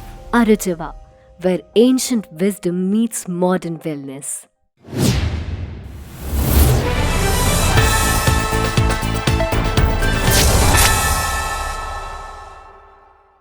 ರಾಜ್ಯ ಸರ್ಕಾರಿ ನೌಕರರ ಗೃಹ ನಿರ್ಮಾಣ ಸಹಕಾರ ಸಂಘ ನಿಯಮಿತ ಕಲಬುರಗಿಯ ಚುನಾವಣೆಯ ಹಿನ್ನೆಲೆಯಲ್ಲಿ ಪರಿವರ್ತನಾ ಪ್ಯಾನೆಲ್ನ ಅಭ್ಯರ್ಥಿ ಇಂದು ತಮ್ಮ ನಾಮಪತ್ರವನ್ನ ಸಲ್ಲಿಸಿದರು. ದಿನಾಂಕ 22 ಮಾರ್ಚ್ 2026ರಂದು ಬೆಳಿಗ್ಗೆ 9 ರಿಂದ ಸಾಯಂಕಾಲ 4 ಗಂಟೆಯವರೆಗೆ ಕಲಬುರಗಿ ನಗರದ ಹೊಸ ಆರ್ಟಿಒ ಕಚೇರಿ ಹತ್ತಿರದ ಸೇಡಂ ರಸ್ತೆಯ ಸರಕಾರಿ ಸ್ವಾಯತ್ತ ಮಹಾವಿದ್ಯಾಲಯದಲ್ಲಿ ನಡೆಯಲಿರುವ ರಾಜ್ಯ ಸರಕಾರಿ ನೌಕರರ ಗೃಹ ನಿರ್ಮಾಣ ಸಹಕಾರ ಸಂಘ ನಿಯಮಿತ ಕಲಬುರಗಿಯ ನಿರ್ದೇಶಕರ ಚುನಾವಣೆಯಲ್ಲಿ 2026ರಿಂದ 2031ರ ಅವಧಿಗಾಗಿ ಪರಿವರ್ತನಾ ಪ್ಯಾನೆಲ್ನ ಅಭ್ಯರ್ಥಿ ಕಲಬುರಗಿ ದಕ್ಷಿಣದ ತಾರ್ಫೈಲ್ನ ಸರಕಾರಿ ಪ್ರೌಢಶಾಲೆಯ ಸಹ ಶಿಕ್ಷಕಿ ಸುನಿತಾ ಜಮಶೆಟ್ಟಿ ಅವರು ಇಂದು ತಮ್ಮ ನಾಮಪತ್ರವನ್ನ ಸಲ್ಲಿಸಿದರು. ಈ ಸಂದರ್ಭದಲ್ಲಿ ಪ್ಯಾನೆಲ್ನ ಇತರೆ ಸದಸ್ಯರುಗಳಾದ ಆನಂದ ತೀರ್ಥ Joshi, Annarao ಹಾಬಳಕರ್, Arjun Tukaram Hatti, Basavaraj Balundagi, Bharataraja Savalagi, Chandrakant Talawar, Mallikarjun Palamur, Mallikarjun Machanur, Santosh Kudalli, Shivaleela Kalagurti, Somashekhar K Math, Badshah N Aldi, Laxmikant D Patil, Santosh Kadimani, Vijay Kumar Somanur, Vilasrao Sinnurkar ಸೇರಿದಂತೆ ಇತರರು ಉಪಸ್ಥಿತರಿದ್ದರು. ರಾಜ್ಯ ಸರ್ಕಾರಿ ನೌಕರರ ಗೃಹ ನಿರ್ಮಾಣ ಸಹಕಾರ ಸಂಘ ಕಲಬುರಗಿ ಇದರ ಚುನಾವಣೆಯನ್ನ ಇದೇ ತಿಂಗಳ 22/3/2026 ರವಿವಾರ ದಿವಸ ಜರುಗಲಿದೆ. ಆ ಕಾರಣಕ್ಕಾಗಿ ಕಲಬುರಗಿ ಜಿಲ್ಲೆಯಲ್ಲಿ ಈ ಬಾರಿ ಹೊಸದಾಗಿ ಒಂದು ಪರಿವರ್ತನಾ ಪ್ಯಾನೆಲ್ ಅನ್ನ ರಚನೆ ಮಾಡಿ ನಾವು 17 ಅಭ್ಯರ್ಥಿಗಳನ್ನು ಇವತ್ತು ಕಣಕ್ಕೆ ಇಳಿದಿದ್ದೇವೆ. ಇದರ ಉದ್ದೇಶ ಇಷ್ಟೇ, ರಾಜ್ಯ ಸರ್ಕಾರಿ ನೌಕರ ಗೃಹ ನಿರ್ಮಾಣ ಸಹಕಾರ ಸಂಘ ಕಲಬುರಗಿ ಜಿಲ್ಲೆಯಲ್ಲಿ 1961ರಲ್ಲಿ ಪ್ರಾರಂಭ ಆಗಿದೆ. ಸುಮಾರು 66 ವರ್ಷ ಈ ಸಂಘವನ್ನ ಮುನ್ನಡೆಸುತ್ತಾ ಬಂದಿದ್ದಾಗಿದೆ. ಆದರೆ ಇತ್ತೀಚೆಗೆ 15 ವರ್ಷಗಳ ಒಂದು ಅವಧಿಯಲ್ಲಿ ಇವತ್ತು ಆಡಳಿತ ಮಂಡಳಿ ಸಂಪೂರ್ಣವಾಗಿ ವಿಫಲ ಆಗಿದ್ದರಿಂದ ಇವತ್ತು ಹೊಸ ಒಂದು ಪರಿವರ್ತನಾ ಪ್ಯಾನಲ್ ಅನ್ನ ನಾವು ರಚನೆ ಮಾಡಿದ್ದೇವೆ. ಒಟ್ಟಿನಲ್ಲಿ ಕಲಬುರಗಿ ರಾಜ್ಯ ಸರ್ಕಾರಿ ನೌಕರರಿಗೆ ಒಂದು ನಿವೇಶನವನ್ನ ನೀಡಲಿಕ್ಕೆ ಒಂದು ಸಕಾಲದಲ್ಲಿ ಒದಗಿಸದೇ ಇರತಕ್ಕಂತ ಒಂದು ಅಸಮಾಧಾನವನ್ನ ಇಡೀ ನಮ್ಮ ಜಿಲ್ಲೆಯ ನೌಕರರಿಗೆ ಆಗಿದೆ. ಯಾಕಂದ್ರೆ ಅನೇಕ ಜನರು ಇವತ್ತು ತಮ್ಮ ನಿವೇಶನಕ್ಕಾಗಿ ಸುಮಾರು 400 ಜನರು ಇವತ್ತು ಹಣವನ್ನು ಸಂದಾಯ ಮಾಡಿದ್ದಾರೆ. ಅದರಲ್ಲಿ ಇನ್ನು 240 ನೌಕರರಿಗೆ ಯಾವುದೇ ನಿವೇಶನ ಹಂಚಿಕೆ ಆಗಿಲ್ಲ. ಆದರೂ ಕೂಡ ನಿವೇಶನ ಕೂಡ ಇಲ್ಲ ಮತ್ತು ಹಣ ಸಂದಾಯ ಕೂಡ ಮರಳಿ ಮಾಡುತ್ತಿಲ್ಲ ಅಂತಕ್ಕಂಥ ಕೊರಗು ನಮ್ಮ ನೌಕರರಿಗೆ ಆಗ್ತಾ ಇದೆ. ಮತ್ತು ಇಲ್ಲಿ ಅವರಿಗೆ 15 ವರ್ಷಗಳ ಅವಧಿಯಲ್ಲಿ ಒಂದೇ ಒಂದು ಲೇಔಟ್ ಅನ್ನು ಅಭಿವೃದ್ಧಿ ಪಡಿಸಿಲ್ಲ. ಹೀಗಾಗಿ ಅನೇಕ ತೊಂದರೆಯಲ್ಲಿ ನಮ್ಮ ನೌಕರರು ಸಿಲುಕಿದ್ದಾರೆ. ಹಾಗಾಗಿ ನಾವು ಇವತ್ತು ಕಲಬುರಗಿ ಜಿಲ್ಲೆಯ ಸರ್ಕಾರಿ ನೌಕರರಿಗೆ, ಶಿಕ್ಷಕರಿಗೆ ಒಂದು ಒಳ್ಳೆಯ ನಿವೇಶನ ಕೊಡ್ತಕ್ಕಂಥ ಪ್ರಾಮಾಣಿಕ ಪ್ರಯತ್ನವನ್ನ ನಾವು ಪರಿವರ್ತನಾ ಪ್ಯಾನಲ್ ಅಭ್ಯರ್ಥಿಗಳು ಕಂಕಣ ಬದ್ಧರಾಗಿದ್ದೇವೆ ಅಂತಕ್ಕಂಥ ಮಾತನ್ನ ಈ ಸಂದರ್ಭದಲ್ಲಿ ನಾನು ಹೇಳಲಿಕ್ಕೆ ಬಯಸ್ತೇನೆ. ಎಲ್ಲರಿಗೂ ನಮಸ್ಕಾರ. ನಾವು ಪರಿವರ್ತನಾ ಪ್ಯಾನಲ್ ನಿಂದ 17 ಜನ ಕಂಟೆಸ್ಟ್ ಮಾಡ್ತಾ ಇದ್ದೀವಿ. ತಮ್ಮೆಲ್ಲರ ಆಶೀರ್ವಾದ ನಮ್ಮ ಜೊತೆಗೆ ಇರಬೇಕು. ಅನ್ಯಾಯದ ವಿರುದ್ಧ ಹೋರಾಟ ಇದೆ. ಎಲ್ಲ ನಮ್ಮ ಲೇಡೀಸ್ ಶಿಕ್ಷಕರದು ಅವರ ಕಳವಳಿ, ಅವರ ದುಡ್ಡೆಲ್ಲ ಅದರಲ್ಲಿ ಸಿಗ್ಬಿದ್ದಿದೆ ಅಂತ ಅನ್ಕೊಂಡು ನಾವು ಇದನ್ನ ಅವ್ರಗಳಿಗೆ ಸರಿಪಡಿಸಿ ಕೊಡ್ತೀನಿ. ನಿಮ್ಮೆಲ್ಲರ ಬೆಂಬಲ ನಮ್ಮ ಅಷ್ಟು ಮಂದಿಗೆ 17 ಮಂದಿಗೆ ಇರಬೇಕು ಅಂತ ಹೇಳಿ ಕೈ ಮುಗಿದು ತಮ್ಮಲ್ಲಿ ಕೇಳ್ಕೊಂತೀನಿ. ಎಲ್ಲರೂ ಜೊತೆಯಾಗಿ ಇದನ್ನ ನಾವೇನದಂತಂದ್ರೆ ಪರಿಹರಿಸೋಣ. ನನ್ನ ಹೆಸರು ಭರತ್ರಾಜ್ ಬಿ ಸಾವಳಗಿ, ನಿವೃತ್ತ ಕ್ಷೇತ್ರ ಶಿಕ್ಷಣಾಧಿಕಾರಿಗಳು ಕಲಬುರಗಿ. ಕರ್ನಾಟಕ ರಾಜ್ಯ ಸರ್ಕಾರಿ ನೌಕರರ ಗೃಹ ನಿರ್ಮಾಣ ಸಂಘದ ಒಂದು ಚುನಾವಣೆ ಇದೇ ತಿಂಗಳು 22ರಂದು ಹಮ್ಮಿಕೊಳ್ಳಲಾಗಿದ್ದು, ಈ ಒಂದು ಚುನಾವಣೆ ಕಣದಲ್ಲಿ ಇವತ್ತು ನಾನು ಕೂಡ ಅಭ್ಯರ್ಥಿಯಾಗಿ ನಿಲ್ಲತಕ್ಕಂಥ ಒಂದು ಸಂದರ್ಭ ಬಂದಿದೆ. ಯಾಕೆಂದರೆ ಒಬ್ಬ ಅಧಿಕಾರಿಯಾಗಿ ನಿವೃತ್ತಿ ಜೀವನದಲ್ಲಿ ಇದರ ಅವಶ್ಯಕತೆ ಇರಲಿಲ್ಲ. ಯಾಕೆ ಅವಶ್ಯಕತೆ ಬಂತು ಅನ್ನತಕ್ಕಂಥ ಮಾತು ಈ ಸಂದರ್ಭದಲ್ಲಿ ಹೇಳಬೇಕಾಗ್ತದೆ. ಸುಮಾರು 400 ಸದಸ್ಯರು ಇವತ್ತು ಸೈಟ್ ಹಂಚಿಕೆಗಾಗಿ, ನಿವೇಶನ ಹಂಚಿಕೆಗಾಗಿ ದುಡ್ಡು ಕಟ್ಟಿದ್ದಾರೆ. ದುಡ್ಡು ಯಾವಾಗ 2012ರಲ್ಲಿ ದುಡ್ಡು ಕಟ್ಟಿದ್ದಾರೆ. ಇದುವರೆಗೂ ಕೂಡ 15 ವರ್ಷ ಕಳೆದರೂ ಕೂಡ ಇವತ್ತು ಆ ನಿವೇಶನಗಳು ಹಂಚಿಕೆ ಆಗಿಲ್ಲ. ಇದರಲ್ಲಿ ನಾನು ಕೂಡ ಒಬ್ಬ ದುಡ್ಡು ಕಟ್ಟಿದಂಥ ಅಭ್ಯರ್ಥಿ ಅಂದರೆ ತಪ್ಪಾಗಲಿಕ್ಕಿಲ್ಲ. ನಾನು 2012ರಲ್ಲಿ 8 ಲಕ್ಷ ರೂಪಾಯಿ ನಿವೇಶನ ಹಂಚಿಕೆಗಾಗಿ ದುಡ್ಡು ಕಟ್ಟಿದ್ದೆ. 2021ರವರೆಗೂ ನಿವೇಶನೂ ಹಂಚಿಕೆ ಇಲ್ಲ. ದುಡ್ಡು ಮರಳಿ ವಾಪಸ್ ಕೊಡ್ರಿ ಅಂದ್ರೆ ಕೊಡ್ಲಿಕ್ಕೆ ರೆಡಿ ಇರಲಿಲ್ಲ. ಇಂಥ ಸಂದರ್ಭದಲ್ಲಿ ಶಿಕ್ಷಣ ಇಲಾಖೆಯ ನಿರ್ದೇಶಕರು 9 ಜನ ಸಹೋದ್ಯೋಗಿ ಬಾಂಧವರು ಇದ್ರು. ಅವ್ರ ಗಮನಕ್ಕೆ ತಂದಾಗ, ಸರ್ ನೀವು ಇವತ್ತು ಬರ್ರಿ, ಮೀಟಿಂಗ್ ಇದೆ, ಮೀಟಿಂಗ್ದಲ್ಲಿ 2ರಲ್ಲಿ ಒಂದು ಫೈನಲ್ ಮಾಡಿಸೋಣ ಅನ್ನತಕ್ಕ ಮಾತು ಎಲ್ಲ ನಿರ್ದೇಶಕರು ಹೇಳಿದ್ರು. ಆ ಸಂದರ್ಭದಲ್ಲಿ ಸಾಯಂಕಾಲ ಸಭೆ ಇತ್ತು ಇದೇ ಏಷ್ಯನ್ ಮಾಲ್ನಲ್ಲಿ. ಅಧ್ಯಕ್ಷರಿಗೆ ನಾನು ಕೇಳಿದಾಗ, ಸರ್ ಕೊಡಕ್ಕಾಗಂಗಿಲ್ಲ ಅನ್ನತಕ್ಕಂಥ ಮಾತು ಹೇಳಿದ್ರು. ನಮ್ಮ ಈ ಶಿಕ್ಷಣ ಇಲಾಖೆಯಿಂದ ಆಯ್ಕೆಯಾಗಿರ್ತಕ್ಕಂಥ ನಿರ್ದೇಶಕರು ಏನಂದ್ರು, ಸರ್ ದುಡ್ಡು ಕೊಟ್ರೆ, ಇಲ್ಲ ಅಂದ್ರೆ ಅವ್ರಿಗೆ ಪ್ಲಾಟರ್ ಕೊಡ್ರಿ, ಇಲ್ಲ ದುಡ್ಡವ್ರಿಗೆ ಕೊಡ್ರಿ, ಎರಡೂ ಇಲ್ಲ ಅಂದ್ರೆ ನಾವು ಯಾಕೆ ಇರಬೇಕು. ನನ್ನ ಹೆಸರು ಆನಂದ ತೀರ್ಥ ಜೋಶಿ ಅಂತ. ಪರಿವರ್ತನಾ ಪ್ಯಾನಲ್ ಮುಖಾಂತರ ನಿರ್ದೇಶಕ ಹುದ್ದೆಗೆ 17 ಜನರಲ್ಲಿ ನಾನು ಕೂಡ ಒಬ್ಬ ಅಭ್ಯರ್ಥಿ. ಈ ಸಂದರ್ಭದಲ್ಲಿ ನಾನು ಹೇಳಲಿಕ್ಕೆ ಏನ್ ಬಯಸ್ತೀನಿ ಅಂತಂದ್ರೆ, ನಮ್ಗೆ ಯಾವುದೇ ಕಾರಣಕ್ಕೂ ಸುಳ್ಳುಗಳನ್ನು ಹೇಳಿ ಆಯ್ಕೆ ಆಗೋದು ನಮ್ಗೆ ಯಾವುದೇ ಸಂದರ್ಭದಲ್ಲಿ ನಮ್ಗೆ ಇಚ್ಛೆ ಇಲ್ಲ.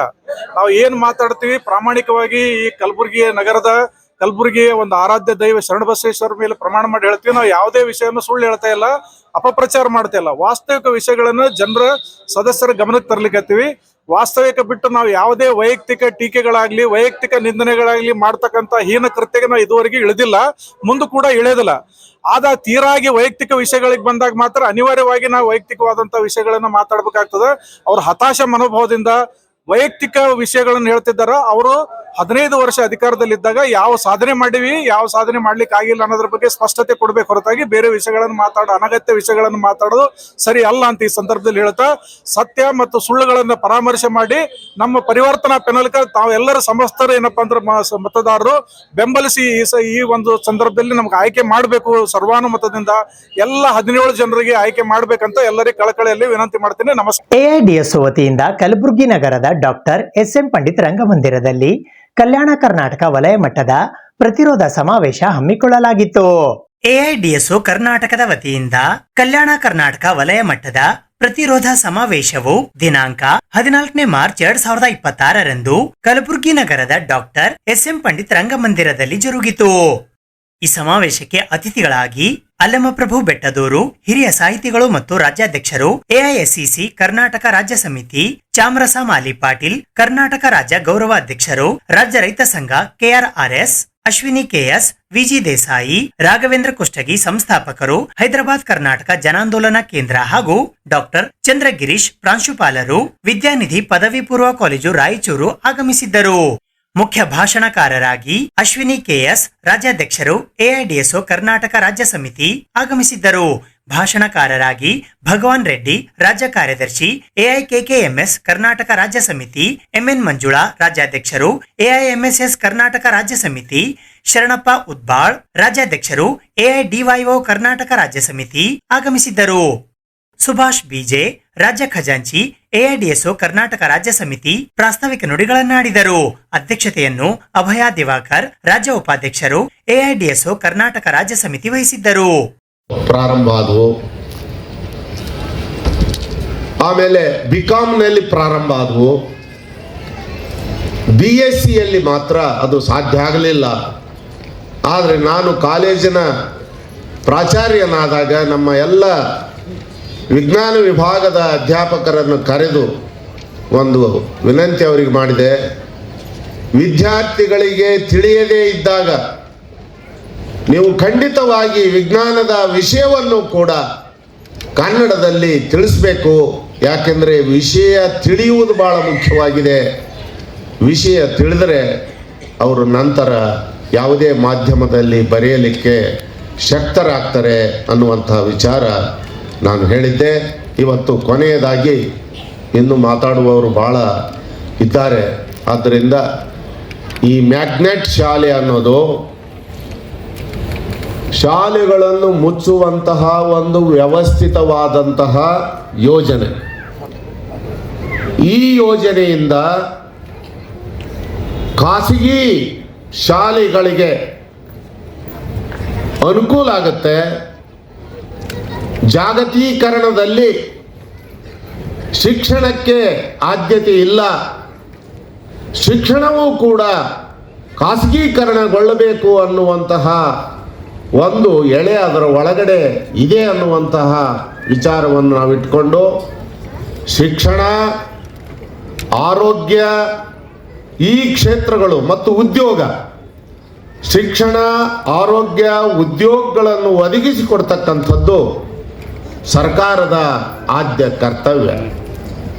ಸರ್ಕಾರ ತನ್ನ ಆದ್ಯ ಕರ್ತವ್ಯದಿಂದ ಹಿಂದೆ ಸರಿತಾ ಇದೆ, ವಿಮುಖ ಆಗ್ತಾ ಇದೆ. ಅದಕ್ಕಾಗಿ ನಾವು ಒಟ್ಟಾಗಿ ವಿರೋಧ ಮಾಡ್ತಕ್ಕಂಥ ಅಗತ್ಯ ಖಂಡಿತವಾಗಿದೆ. ನಮ್ಮ ಹಳ್ಳಿಗಳಲ್ಲಿ ಬಡಬಗ್ಗರ ಸಂಖ್ಯೆ ಬಹಳಷ್ಟಿದೆ. ಹೀಗಾಗಿ ಈ ಶಾಲೆಗಳನ್ನು ಯಾವುದೇ ಕಾರಣಕ್ಕೂ ಮುಚ್ಚಬಾರ್ದು. ಈ ಮ್ಯಾಗ್ನೆಟ್ ಯೋಜನೆ, ಈ ಆಯಸ್ಕಾಂತದ ಯೋಜನೆ ಇದು ಸಲ್ಲದು. ಇವರ ಒಂದು ಸರ್ಕಾರದ ಒಂದು ಯೋಜನೆಯ ಪ್ರಕಾರ ಕಡಿಮೆ ಸಂಖ್ಯೆ ಇರತಕ್ಕಂತಹ ಶಾಲೆಗಳನ್ನು ವಿಲೀನ ಮಾಡ್ತಕ್ಕಂಥದ್ದು ಅಂತ ಇದ್ರೂ ಕೂಡ ಅದನ್ನು ಅವರೇನು ಪರಿಪಾಲಿಸ್ತಾ ಇಲ್ಲ. 300 ಮಕ್ಕಳ ಶಾಲೆಯನ್ನು ಕೂಡ ಆ ಊರಿನಲ್ಲಿ ಶಾಲೆ ಇರಲಾರ್ದಂತೆ ಮಾಡಿ ಬೇರೊಂದು ಹಳ್ಳಿಗೆ ಆ ಶಾಲೆಯನ್ನು ವರ್ಗಾವಣೆ ಮಾಡ್ತಕ್ಕಂಥದ್ದು.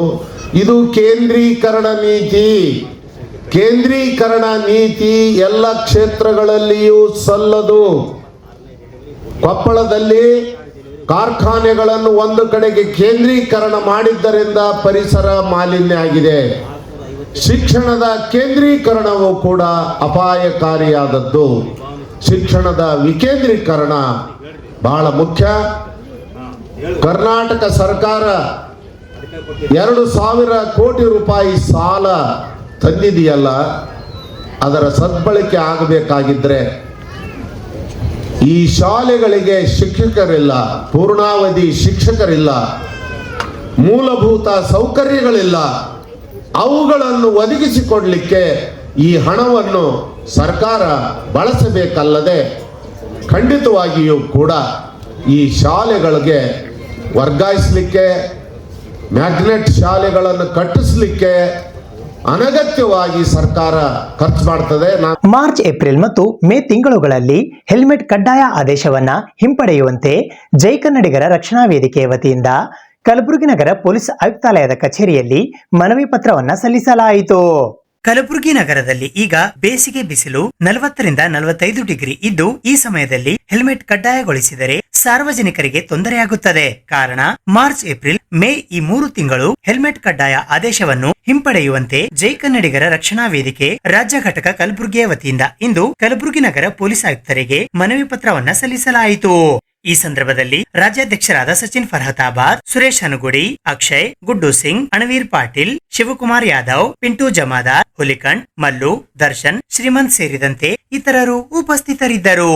ಎಲ್ಲರಿಗೂ ನಮಸ್ಕಾರ. ಇವತ್ತು ಜೈ ಕನ್ನಡಿಗರ ರಕ್ಷಣೆ ವೇದಿಕೆ ವತಿಯಿಂದ ಇವತ್ತು ನಾವು ಪೊಲೀಸ್ ಇಲಾಖೆ ಕಮಿಷನರ್ ಸರ್ ಅವರಿಗೆ ನಾವು ಮನವಿ ಪತ್ರ ಕೊಡಕ್ ಬಂದಿದ್ದೇವೆ. ಮನವಿ ಪತ್ರ ಕೊಡೋ ಉದ್ದೇಶ ಏನಂತಂದ್ರೆ, ಏನು ಕಲಬುರಗಿ ನಗರದಲ್ಲಿ ಒಂದು ವಾರ ಹಿಂದ್ಗಡೆ ಏನು ಇವತ್ತು ಹೆಲ್ಮೆಟ್ ಕಡ್ಡಾಯವಾಗಿ ಅಂತ ಮಾಡಿದ್ದಾರೆ. ಅದಕ್ಕೆ ನಮ್ದೇನು ಸ್ವಾಗತ ಇಲ್ಲ ಅಂತಿಲ್ಲ. ಏನು ಬ್ಯಾಸ್ಗಿಗೆ ಟೈಮಿಗೆ ಹೆಲ್ಮೆಟ್ ಪ್ರಾರಂಭ ಮಾಡ್ತಾರೆ. ಇದು ಬಹಳ ಕಲಬುರಗಿ ಜನರಿಗೆ ಮತ್ತು ಇಲ್ಲಿನ ನಾಗರಿಕರಿಗೆ ಬಹಳ ನವೀನ ವಿಷಯ. ಯಾಕಂತಂದ್ರೆ ಬರೇ ಬ್ಯಾಸ್ಗಿಗೆ ಅಂತಂದ್ರೆ ಇಲ್ಲಿ 44-45 ತನಕ ಬಿಸಿಲು ಇರ್ತದೆ. ಅದರಲ್ಲಿಂದ ಬಹಳ ಮಂದಿಗೆ ರೋಗಿಗಳಿಗಿರ್ಬೋದು, ಬಹಳ ಮಂದಿಗೆ. ಯಾಕಂತಂದ್ರೆ ಮೇನ್ ಅಂದ್ರೆ ಕಲಬುರಗಿ ನಗರದ ರಸ್ತೆಗಳ ಯಾವ್ದ್ರ ರೈಟಿಗೆ ಲೆಫ್ಟಿಗೆ ಸುಮಾರು ಆ ಕಲಬುರಗಿ ನಗರದಲ್ಲಿ ರಸ್ತೆಗಳು ಸುಮಾರು ಹದಿಗಟ್ಟು ಹೋಗಿದೆ. ಎಲ್ಲಿ ತೆಗ್ಗ ಇದೆ ಎಲ್ಲಿದೆ ಅಂತಲ್ಲ, ಹೆಲ್ಮೆಟ್ ಇಲ್ಲದೆ ಗೊತ್ತಾಗಲ್ಲ. ಹೆಲ್ಮೆಟ್ ಹಾಕೊಂಡ್ಮೇಲೆ ಬಹಳ ತೊಂದರೆ ಆಗ್ತದೆ, ಬೀಳಂತ ಪರಿಸ್ಥಿತಿ ಇದೆ. ಇವತ್ತು ಸುಮಾರು ತೊಂದರೆಗಳಿದೆ ಮತ್ತು BP ಶುಗರ್ ಅಂತ ಜನ ಇದ್ದಾರೆ. ಬಿಸಿಲು ತಲೆಗೆ ಹತ್ತ ಮೇಲೆ ಬಹಳ ತೊಂದರೆ ಆಗ್ತದೆ.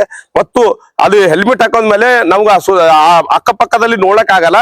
ಅದಕ್ಕೆ ಇವತ್ತು ಹೆಲ್ಮೆಟ್ ನಾವು 3 ತಿಂಗಳು ಹಿಂದ್ಗಡೆ ತಗೊಂಡಿ. ಯಾಕಂತಂದ್ರೆ ಈಗೇನು ಜೂನು ಈಗ ನಮಗೇನು ಮೇ ಇದೆ, ಮೇ, ಏಪ್ರಿಲ್, ಜೂನ್ ತನಕ ಏನು ಬಂದ್ ಮಾಡಿ, ಆದ ನಂತರ ನೀವು ಮುಂದಿನ ತಿಂಗಳಿಂದ ಚಾಲೂ ಮಾಡ್ರಿ ಅಂತಂದು ನಾವು ಪೊಲೀಸ್ ಕಮಿಷನರ್ ಸರ್ಗೆ ವಿನಂತಿ ಮಾಡಕ್ ಬಂದಿದ್ದೇವೆ. ನಾವು ಹೇಳೋದು ಒಂದೇ ವಿಷಯ ಏನಂತಂದ್ರೆ, ಕಲಬುರಗಿ ನಗರದಲ್ಲಿ ಏನು ಪೊಲೀಸ್ ಇಲಾಖೆಗಳಿಗೆ ಏನು ತಪ್ಪು ಕೆಟ್ಟ ಹೆಸರು ಹೊಂಟಿದೆ. ಏನು ಪೊಲೀಸ್ ಇಲಾಖೆಗಳು ಬರೀ ಜನರ ಬಳಿ ದಂಡ ಹಾಕ್ತಾ ಇದ್ದಾರೆ, ರೊಕ್ಕ ಉಸುಲಿ ಮಾಡ್ತಾ ಇದ್ದಾರೆ ಅನ್ನೋಂತ ಶಬ್ದ ಬರ್ತಾ ಇದೆ. ಎಲ್ಲೂ ಹೆಲ್ಮೆಟ್ ಕೊಡ್ತಾ ಇಲ್ಲ ಅಂತ ಬರ್ತಾ ಇದೆ.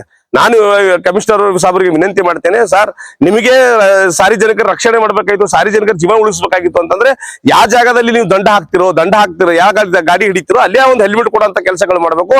ಅವನಿಗೆ ಒಂದು ಹೆಲ್ಮೆಟ್ ಧರಿಸಿ ಅಲ್ಲಿಂದ ಗಾಡಿ ಬಿಡ್ಬೇಕು. ಅದು ದಂಡ ಅವಶ್ಯಕತೆ ಇಲ್ಲ. ಯಾಕಂತಂದ್ರೆ ಎಲ್ಲೂ ದಂಡ ತಗೋಬೇಕಂತಲ್ಲ. ನೀವು ಹೆಂಗ್ ದಂಡ ತಗೋತೀರಿ, 500-1000 ರೂಪಾಯಿ ದಂಡ ತಗೊಂಡ್ ಬಿಟ್ಟ ಮೇಲೆ ಅವ್ನು ಮುಂದೆ ಅದೇ ರೀತಿ ಹೋಗ್ತಾ ಇದ್ದಾನೆ.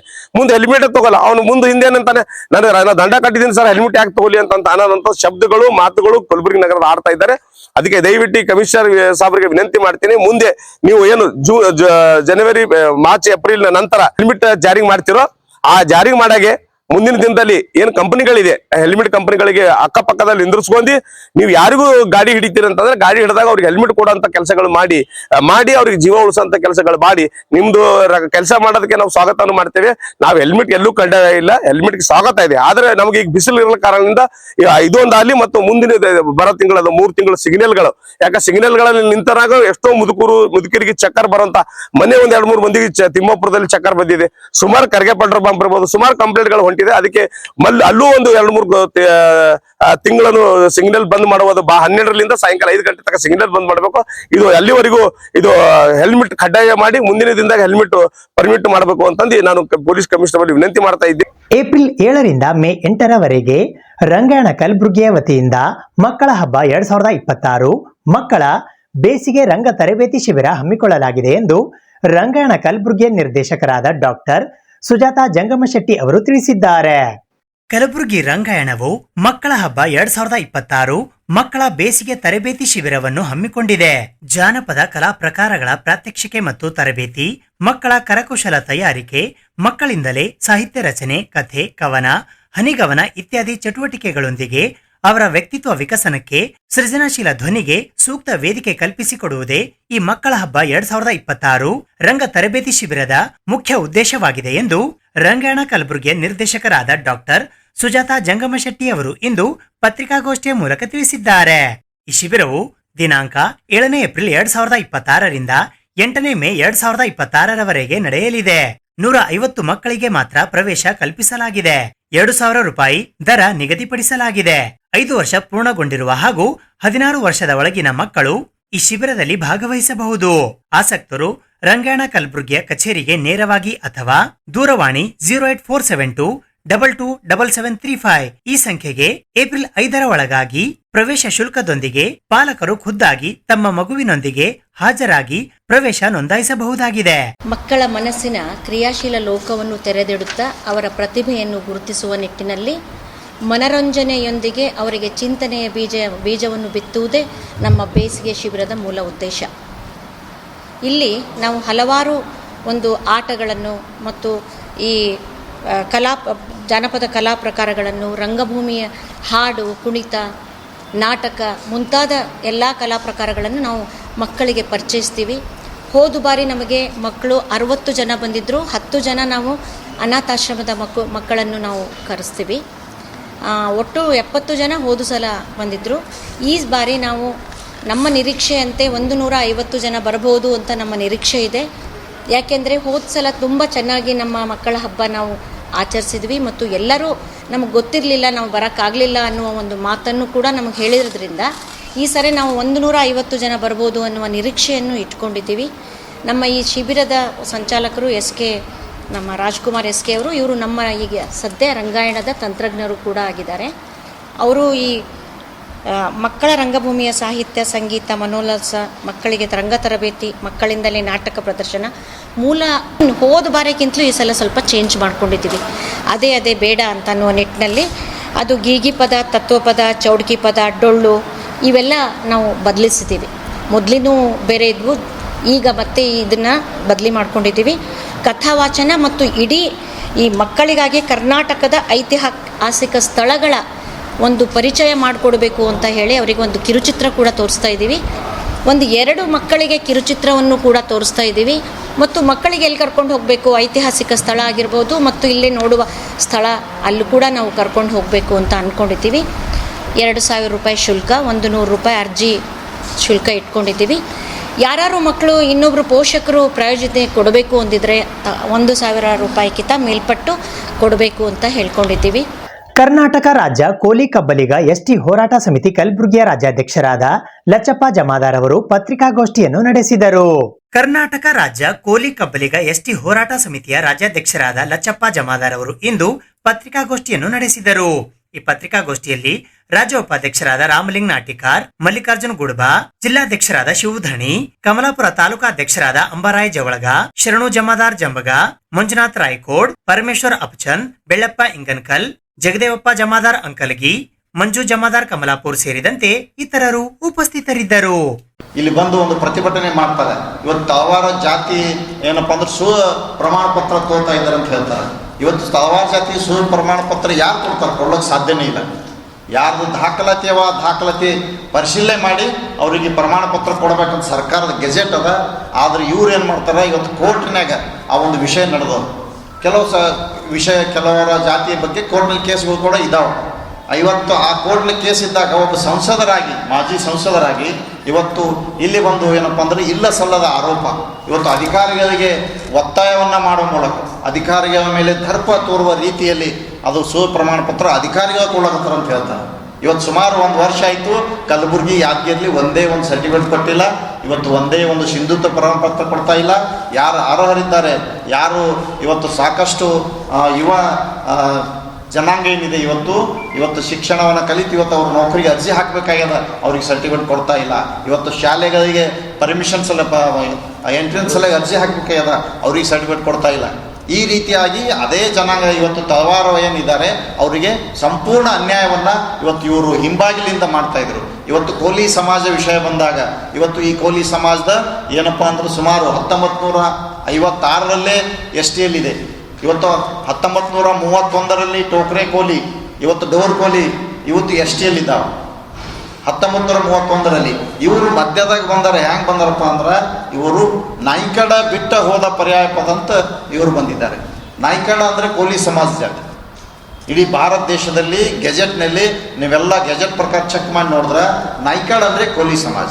ಇವರು ನಾಯ್ಕಡ ಜಾತಿಯ ಉಪಜಾತಿ ಅಂತ ಹೇಳಿ ವಾಲ್ಮೀಕಿ ಜಾತಿ ಅಂತ ಹೇಳ್ತಾರೆ. ಇವತ್ತು ವಾಲ್ಮೀಕಿ ಅಂದ್ರೆ ಇವತ್ತು ಮಹರ್ಷಿ ಅವರು ವಾಲ್ಮೀಕಿ ಅಂದರೆ ಅವರು ಋಷಿ. ಆ ಋಷಿ ಹೆಸರೇನಪ್ಪ ಅಂದ್ರೆ ಇವ್ರು ಜಾತಿ ಮಾಡ್ಕೊಂಡಾರ, ವಾಲ್ಮೀಕಿ ಜಾತಿ ಅಂತ. ವಾಲ್ಮೀಕಿ ಅಂದರೆ ಒಬ್ಬ ಋಷಿ. ಇವತ್ತು ಅವ್ರು ಕೋಲಿ ಸಮಾಜದವರು. ಅವರು ನಿಷಾದ್ ಅಂತ ಆ ಭಾಗದಲ್ಲಿ ನಿಷಾದ್ ಅಂತ ಬರ್ತದೆ. ಆ ನಿಷಾದ್ ಜಾತಿಗೆ ಸಂಬಂಧಪಟ್ಟವರು ಕೋಲಿ ಸಮಾಜದವರು. ಇವ್ರು ಏನು ಹೇಳ್ತಾರೆ, ಇಡೀ ಭಾರತ ದೇಶದಲ್ಲಿ ಇವತ್ತು ಎಲ್ಲ ಕಡೆ, ಇವತ್ತು ಬೀದರ್ಗೆ ನೀವು ಹೋಗ್ಬೇಕಾದ್ರೆ ನಡ್ರಿ, ಅಲ್ಲೆಲ್ಲ ಕೋಲಿ ಸಮಾಜದವರೇ ಆರಾಧನೆ ಮಾಡ್ತಾರೆ ಸುಮಾರು ವರ್ಷಗಳಿಂದ. ಚಿಂಚೋಳಿ ತಾಲೂಕಿನಲ್ಲಿ ಹೋದರೂ ಕೂಡ ನಡೀತಾರೆ. ಇಲ್ಲಿಯೂ ಕೂಡ ಕೋಲಿ ಸಮಾಜದವರು ವಾಲ್ಮೀಕಿ ಜಾತಿ. ಇವತ್ತು ಮಹಾರಾಷ್ಟ್ರದಲ್ಲಿ ಹೋಗಿ ನೋಡಿದ್ರು ಕೂಡ ಇಡೀ ಭಾರತ ದೇಶದಲ್ಲಿ ಈ ಕರ್ನಾಟಕದ ಈ ಕೆಲವು ಜನ ಏನು ಕಪಿಮುಷ್ಟಿಯಲ್ಲಿ ಇಟ್ಕೊಂಡಿದಾರೆ, ಇದನ್ನು ಬಿಟ್ಟರೆ ಇಡೀ ಭಾರತದಲ್ಲಿ ವಾಲ್ಮೀಕಿ ಅವರು ಎಲ್ಲ ಜಾತಿ ಜನಾಂಗಕ್ಕೆ ಸಮಾನವಾದಂಥ ನ್ಯಾಯ ಕೊಡಲಿಕ್ಕೆ ಒಂದು ಸಂದೇಶ ಕೊಡುವಂಥ ಗುರುಗಳು. ಆದರೆ ಇವ್ರು ಏನು ಮಾಡ್ಕೊಂಡ್ರೆ ಆ ಗುರುವಿನ ಹೆಸರೇ ಜಾತಿ ಮಾಡ್ಕೊಂಡು ಇವತ್ತೇನಪ್ಪ ಅಂದ್ರೆ ನಮ್ಮ ಜನಾಂಗಕ್ಕೆ ಅನ್ಯಾಯ ಮಾಡ್ತಾ ಇದ್ದಾರೆ. ಇವತ್ತೇನು ಇಲ್ಲಿ ಕೋಲಿ ಸಮಾಜದ ಬಗ್ಗೆ ಇವತ್ತು ಮೊನ್ನೆ ನಡೆದಂಥ ಅಧಿವೇಶನದಲ್ಲಿ ಕೆಲವು ಶೂನ್ಯ ಸಂದರ್ಭದಲ್ಲಿ ಇವತ್ತು ಕಲಬುರಗಿ ದಕ್ಷಿಣ ಮತಕ್ಷೇತ್ರದ ಶಾಸಕರಾಗಿರುವಂಥ ಅಲ್ಲಂ ಪ್ರಭು ಪಾಟೀಲ್ ಅವರು ಈ ಜನಾಂಗದ 40 ವರ್ಷದ ಹೋರಾಟ ಮಾಡ್ತಾ ಇದ್ದಾರೆ. ನಿಜವಾಗಿ ಕೂಡ ಇವರಿಗೆ ಅನ್ಯಾಯ ಆಗ್ಯದ. ಅನೇಕ ಆಯೋಗಗಳು ಕೂಡ ಇವರಿಗೆ ಎಸ್ ಟಿ ಪಟ್ಟಿಯಲ್ಲಿ ಸೇರಿಸಬೇಕು, ಇವರಿಗೆ ಆ ಪಟ್ಟಿಯಲ್ಲಿ ಸೇರ್ಲಿಕ್ಕೆ ಅರ್ಹರಿದ್ದಾರೆ, ಇವರು ಅನ್ಯಾಯಕ್ಕಾಗಿದ್ದಾರೆ, ಇಲ್ಲಿ ಬಡತನ ಹೆಚ್ಚಿದೆ, ಇಲ್ಲಿ ಶಿಕ್ಷಣ ಇಲ್ಲ ಅಂತ ತಿಳ್ಕೊಂಡು ಆಯೋಗ ವರದಿಗಳು ಕೊಟ್ಟಾರ. ಅದರ ಪ್ರಕಾರ ಕೂಡ ಸಾಕಷ್ಟು 40 ವರ್ಷದಿಂದ ಹೋರಾಟ ಮಾಡ್ತಾ ಇದ್ದಾರೆ. ಈ ಜನರಿಗೆ ಇವತ್ತಿಗೂ ಕೂಡ ನ್ಯಾಯ ಸಿಕ್ಕಿಲ್ಲ. ಹಾಗಾಗಿ ಅವರಿಗೆ ನ್ಯಾಯ ಕೊಡಿಸಲಿಕ್ಕೆ ಇವತ್ತು ಕೇಂದ್ರ ಸರ್ಕಾರಕ್ಕೆ ನೀವು ಶಿಫಾರಸು ಮಾಡಬೇಕು. ಕೋಲಿ, ಕಬ್ಬಲಿಗ, ಅಂಬಿಗ, ಬೆಸ್ತ, ಬಾರ್ಕಿ ಅಂತ ಒಂದು 5 ಜಾತಿ ಹೆಸರನ್ನು ನೀವು ಶಿಫಾರಸು ಮಾಡಬೇಕಂತ ಅಧಿವೇಶನದಲ್ಲಿ ಭಾಳ ಮಾರ್ಮಿಕವಾಗಿ ಇವತ್ತು ಈ ಜನಾಂಗದ ಪರಿಸ್ಥಿತಿ ಏನದ, ಈ ಜನಾಂಗ ಯಾವ ಸ್ಥಿತಿಯಲ್ಲಿ ಬದುಕ್ತಾ ಇದ್ದಾರೆ, ಈ ಜನಾಂಗ ಇವತ್ತಿಗೂ ಕೂಡ ಎಷ್ಟು ಅನ್ಯಾಯವಾಗಿದ್ದಾರೆ ಅದನ್ನು ಭಾಳ ವಿವರವಾಗಿ ಭಾಳ ಸ್ಪಷ್ಟವಾಗಿ ಇವತ್ತು ಅಲ್ಲಂ ಪ್ರಭು ಪಾಟೀಲ್ ಅವರು ಮಾತಾಡ್ತಾರೆ. ಇದು ಇವತ್ತಿನ ಸುದ್ದಿ ಸಮಯ. ಸ್ಥಳೀಯ ಸುದ್ದಿಗಳಿಗಾಗಿ ನೋಡ್ತಾ ಇರಿ ಸುದ್ದಿ ಸಮಯ. ನಿಮ್ಮ ನೆಚ್ಚಿನ ಸುದ್ದಿ ಸಮಯವನ್ನು ಡೆನ್ ಸೆಟಾಪ್ ಬಾಕ್ಸ್ನ ಚಾನೆಲ್ ಸಂಖ್ಯೆ 746ರಲ್ಲಿ ಪ್ರತಿದಿನ ರಾತ್ರಿ 9 ಗಂಟೆಗೆ, ಮರುಪ್ರಸಾರ ರಾತ್ರಿ 10 ಗಂಟೆಗೆ ಮತ್ತು ಮರುದಿನ ಬೆಳಿಗ್ಗೆ 8 ಗಂಟೆ ಮತ್ತು 9 ಗಂಟೆಗೆ ವೀಕ್ಷಿಸಬಹುದು. ಇದು ಎಸ್ಎಸ್ ಡಿಜಿಟಲ್ ಚಾನಲ್, ಶ್ರೀ ಸುಮಂಗಲಿ ಡಿಜಿಟಲ್ ಚಾನಲ್. ನೀವು ನೋಡ್ತಾ ಇದ್ದೀರಿ ಸುದ್ದಿ ಸಮಯ, ಸ್ಥಳೀಯ ಸುದ್ದಿಗಳಿಗಾಗಿ. ಸುದ್ದಿ ಸಮಯದ ಪ್ರಾಯೋಜಕರು Mahalakshmi jewellers, gold hub, main road, Kalaburagi ಮತ್ತು ಅರುಜೀವ Kalaburagi. Welcome to Arujiva. Experience holistic wellness through Ayurveda, naturopathy, yoga, dhyan, and satsang. A state-of-the-art gym, serene wellness spaces, a refreshing swimming pool, comfortable accommodations, and a sprawling 30-acre green farm provides everything you need for your healing. Come, heal, and rediscover yourself. Arujiva, where ancient wisdom meets modern wellness.